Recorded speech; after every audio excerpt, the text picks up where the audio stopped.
नमस्कार, मी सौ श्वेता सुनील कुलकर्णी कथांजलीच्या या भागामध्ये आपल्या सर्वांचं मनापासून स्वागत करते.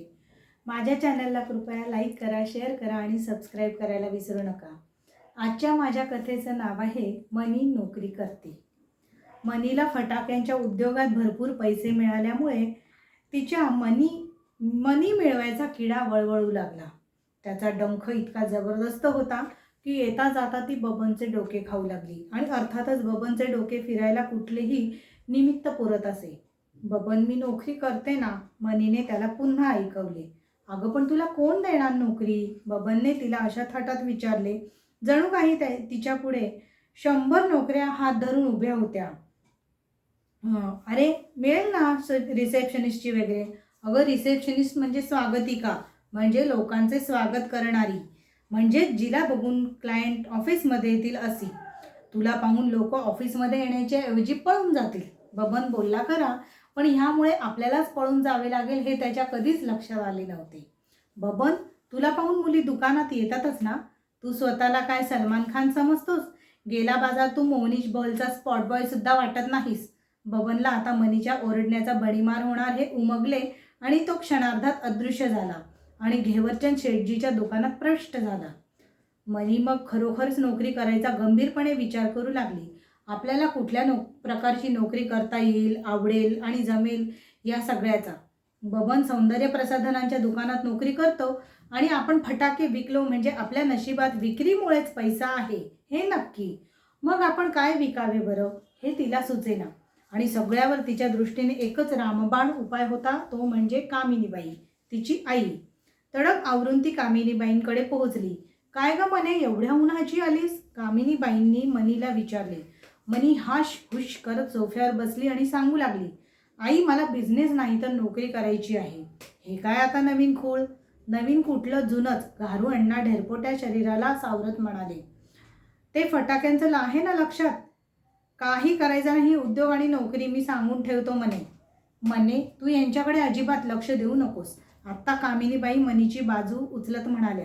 आपल्या नवऱ्याने स्वतःचे मत प्रकट केलेले अर्थातच कामिनीबाईंना आवडणे शक्यच नव्हते, म्हणून त्यांनी हा कट केला. मने, कर ग काहीतरी. आपण बायकांनी घराबाहेर पडून स्वतंत्र झालेलं हेच मुळी या पुरुषांना आवडत नाही. पण आपणच काहीतरी करायचं ठरवलं की लोक आपल्याला विरोधच करतात. तू कर बरं आपलं काही. आता घारू अण्णाच्या कामिनीबाईंकडे चमत्कारिक नजरेने पाहू लागले. मग त्यांनी गुपचूप वर्तमानपत्रात डोके खुपसले आणि या मायलेकी काय ठरवतील ते ठरवू दे आणि करू देत. आता आपण कशातही लक्ष घालायचं नाही आणि 1 रुपयाही मदत द्यायची नाही असे त्यांनी मनातल्या मनात ठरवले. मी कुठला बिझनेस करू गाई? म्हणजे मला असं वाटतंय की मला आणि बबनला वस्तू विकण्यामध्येच यश आहे, तर काहीतरी विकावे. मनी बोलत होती आणि घारू अण्णांना अजूनच धक्का बसला. ही कुणा ज्योतिषाला भेटून आली की काय? अमुक एका प्रकारच्या क्षेत्रात तुम्हाला बरकत आहे वगैरे बोलती आहे. आणि चक्क मनी विचार करते, ह्याचा धक्का बसला तो वेगळाच. नाहीतर फक्त टीव्ही आणि टीव्ही बघणारी मनी. खरंच ग मने, असंच कर तू काहीतरी. नाहीतर तू डबल ग्रॅज्युएट नसतीस का झाली? तुझ्या नशिबात मार्केटिंग की सेल्स त्यातच पैसा असेल. कामिनीबाईंना लेकीचं कौतुक वाटलं. आता डबल ग्रॅज्युएट व्हायला मनी काय ग्रॅज्युएट थोडीच होती. ती 12वी पास. 12वी पास होता होताच ती बब्बनच्या प्रेमात अखंड बुडाली होती आणि 18वं सरताच त्याच्याबरोबर लग्न करून तिने आपले शिक्षण, करिअर, उदात्त गोष्टींना जलसमाधी देऊन टाकली होती. आई, मी पापड लोणची विकू का? नको ग. पापड बनवता बनवता तुझी मान पाठ एक होऊन जाईल आणि तूच पापड होशील. आणि लोणच्याचा घाट तर अजिबात नको. कामिनीबाईंना आपली लेक पापड लाटतीये ही कल्पनाच सहन होईना. तळ हाताच्या फोडाप्रमाणे वाढवलेल्या आपल्या मनीच्या हातात पापड लाटून फोड येतील. मग मी शिवण क्लास करू का? ब्लाऊज, ड्रेस शिवायला एकदम भाव आलाय आता, मनीने म्हटले. कामिनीबाईंना लगेच एकटी चित्रपटातल्या सुलोचनाबाई आठवल्या आणि त्या घाबरल्या. नको ग मनी, आपल्यावर एवढी वेळ वाईट आलेली नाही अजून. अजून म्हणजे काय? ह्याचा अर्थ काय? घारू अण्णा दचकले. कामिनीबाई ही शेवटी मनीचीच आई. ती तशी वेळ यावी म्हणते की काय चक्क? आई, तुला माहीत आहे का हल्ली फॅशन डिझायनिंगला किती महत्त्व आहे? मनीने विचारले तसे घारू अण्णा अचंब्याने तिच्याकडे पाहू लागले. चक्क मनीला बाहेरच्या जगाची माहिती आहे हे बघून त्यांना कृतकृत्य वाटले. ते काही असो, तू शिवण फिवण काही करायचं नाही. पण कपडे बिपडे त्याचे केवढे मार्केट आहे माहीत आहे का आई तुला? अगं पण ते मोठ्या मोठ्या दुकानात, मॉलमध्ये घरी ब्लाऊज शिवण्यात काही अर्थ नाही, कामिनीबाईंनी म्हटलं. आणि कामिनीबाईंना मनातून कुठेतरी वाटतच होतं आपल्या मनीला ब्लाऊज शिवता येणार नाहीत, उगीच काहीतरी घोटाळा करून ठेवेल, म्हणून त्यांनी तिला अडवलं एवढं खरं. बरं, मनी गप्प बसली खरी, पण कामिनीबाईंनी दुकाने मॉल म्हणताच तिच्या ध्यानात आलं, खरंच आपण दुकानात नोकरी केली तर? बबनसारखंच, पण कपड्यांच्या नाही, साड्यांच्या. मनी ताडकन उठली. रोज साड्यांमध्ये दिवस घालवायचा, नवनवीन डिझाईनच्या, नवनवीन रंगांच्या. पैठणी, कांजीवरम, नारायणपेठ, गडवाल, दरदोसी इत्यादी. ठरलं मग मी साड्यांच्या दुकानात नोकरी करणार. म्हणे अगं शांत हो, कामिनी तिला खायला दे काहीतरी. गारू अण्णांना घाम फुटला. आपली एकुलती एक लेक दुकानात साड्या विकणार, सेल्स गर्ल म्हणून? असं काही करू नकोस, ते म्हणाले.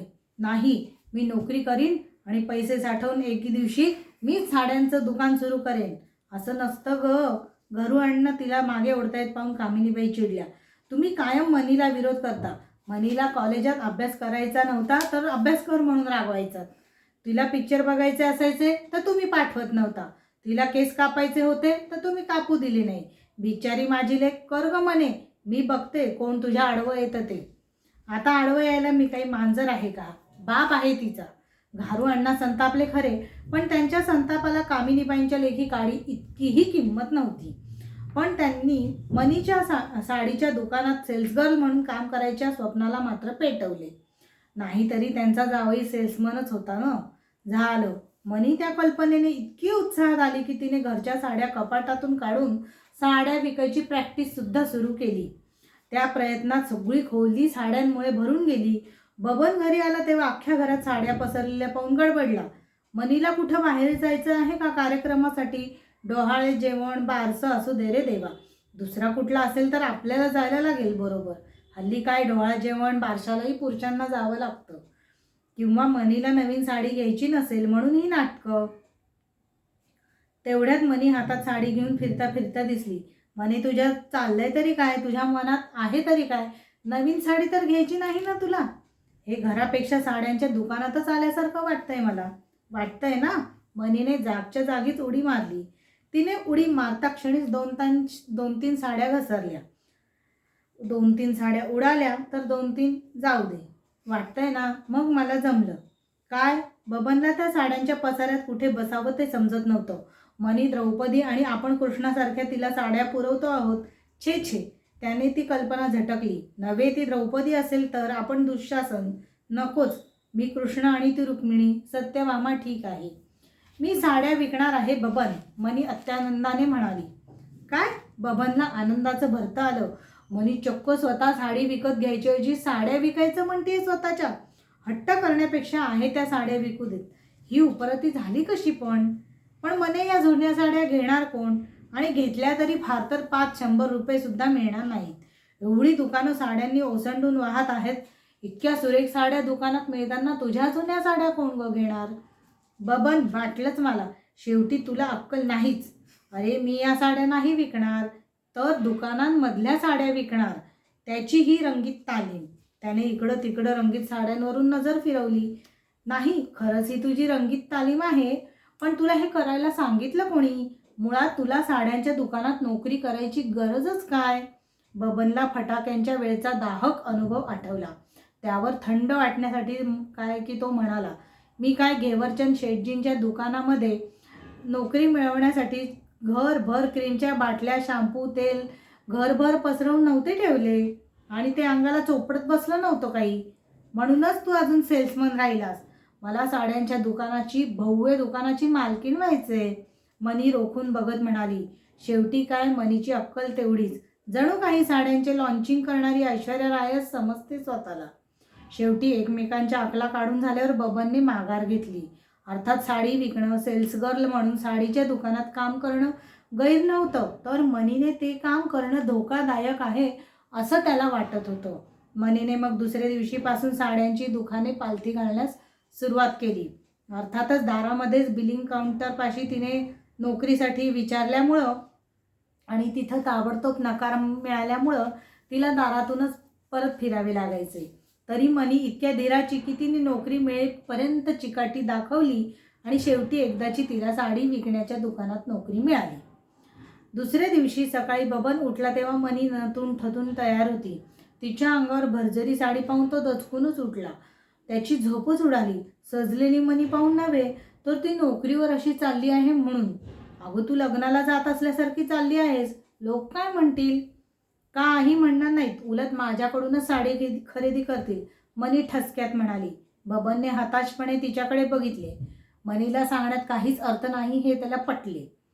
मनीची नोकरी सुरू झाली आणि मनी एकदम रोबाबात दिसू लागली. ती खरोखर मनापासून तो जॉब करत होती. हळूच 3-4 दिवसांनी ती स्वतःच एक साडी दुकानातून घेऊन आली. बबन, ही साडी किती सुंदर आहे ना? हो, पण तू अशी कसं काय आणलीस? मनीने तशीच तर फुकटात नाही ना उचलून आणली, अशी त्याला शंका आली. नाही रे, मी पैसे देऊन आणली, 1200 रुपये. छान, बबन उपरोधिकपणे म्हणाला. तरी मनीला ते प्रोत्साहनपर असल्यासारखं वाटलं. आणि रोज मग ती आज ह्या साडीचा पदरच काय आवडला, त्या साडीचा पॅटर्न आपल्याकडे नाही, या साडीचा रंग आवडला, अशा कारणांनी साड्या खरेदी करू लागली. ते बघून बबन हैराण होणे साहजिकच होते. तू तर अशी घरीच साड्यांचे दुकान उघडणार आहेस की काय? आणि तू स्वतः सारख्या साड्या घेते आहेस. तुझ्यासारखी सेल्स गर्ल दर दिवसाआड त्याच दुकानातून साडी घेऊ लागली तर तो दुकानदार काय म्हणेल? बबन चवताळालाच होता. आणि तूच काय, मी पण सेल्समन आहे, एवढा पैसा खर्च करणं आपल्याला झेपणार नाही. आणि तो तिला बरेच काही बोलला. तशी मनी मुसमुसू लागली. किती खर्च केलेस तू साड्यांवर? 36,000. काय? बबनची छातीच दडपली. नाही, डिस्काउंट वगळता 24,000. अरे देवा मने, 15 दिवसात तू 24,000च्या साड्या घेतल्यास? धन्य आहे. 15 नाही, 18, मनी म्हणाली. तेच ते, तू उद्यापासून आता तिथं जायचं नाही म्हणजे नाही, सांगून ठेवतो. मग आता तरी जाऊ? आजही नाही. तितक्यात मनीचा फोन वाजला. मनी फोनवर बोलता बोलता आनंदाने नाचू लागली. काय झालं मने? बबन बबन. मनीला आनंदाने बोलणं सुचतच नव्हतं.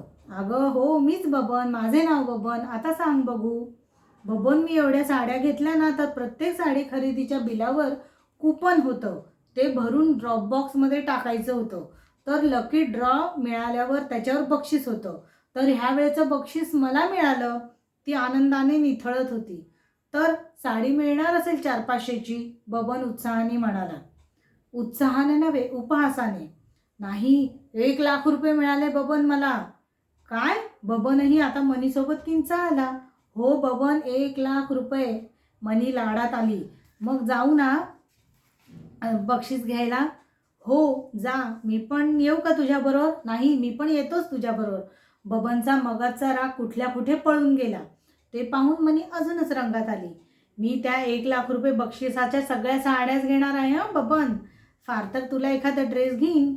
मने, सॉरी, नाही हां, आपण आता ते पैसे बँकेत ठेवू आणि त्यावर व्याज मिळेल त्याच्यातून साड्या घेऊ.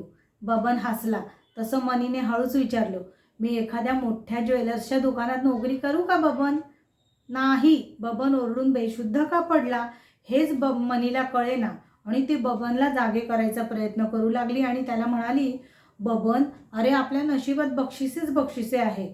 मग ज्वेलर्सच्या दुकानात एखादं किलोभर सोनं नक्कीच बक्षीस मिळेल ना? बबनने गरकन डोळे फिरवले आणि मनोमन मनीही हसू लागली. धन्यवाद.